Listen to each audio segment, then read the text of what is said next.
Now I'd like to switch gears a bit, which is difficult. I'd like to welcome our guest, Chairman of the House Financial Services Committee, Chairman Jeb Hensarling. Thank you for taking the time today, Chairman. No, happy to be here. Listen, yesterday it was all about not having a frat party, at least in Janet Yellen's terms, and frat standing for Federal Reserve Accountability and Transparency Act of 2014. Upon the discussion, and you were very heavy-handed about the rules-based notion of central banking. And Janet Yellen, I believe one of her first expressions on this discussion was it would be a grave mistake. Can you talk about your questioning yesterday and her, not necessarily answer? I actually thought there were a lot of counterfactuals she was using to try to dismiss the notion that it would be a positive development. Well, number one, I have a lot of respect for our Fed chair. I like her. She's highly qualified for the position. I just agree with her earlier views as opposed to her latter views. Earlier in her career as a central banker, in referring to one monetary policy rule in particular, the Taylor rule, she said, quote unquote, that's what sensible central bankers do. So I suppose she has the right to reverse herself.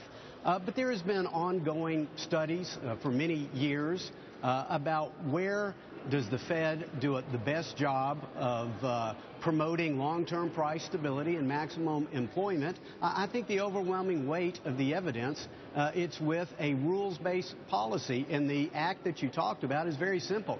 The Fed has absolute discretion on setting monetary policy. They can change it.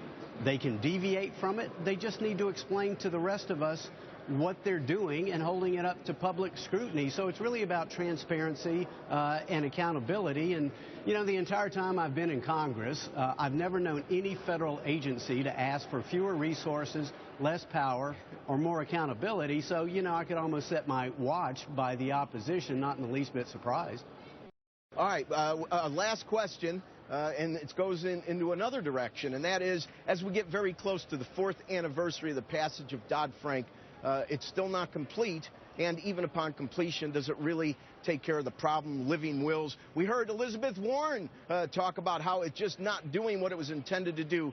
Can you give us your version of Dodd-Frank? When it'll be completed, does it matter, and what is the future under Dodd-Frank? Well, one, I hesitate to ever agree with Elizabeth Warren on anything. But I think there's a growing consensus, including the consensus of the President of the United States of America, that Dodd-Frank did not end too big to fail and too small to matter.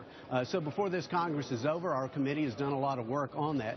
But at the end of the day, Dodd-Frank has ensured that the big banks have gotten bigger, the small banks have gotten fewer, the taxpayers have gotten poorer, and our economy is less robust. I mean, the answer of Dodd-Frank kind of to the arrogance and hubris that it meets incomprehensible complexity with incomprehensible complexity, and low and middle income Americans become collateral damage. They have fewer choices. They're seeing products they used to take for granted, like free checking, now disappear.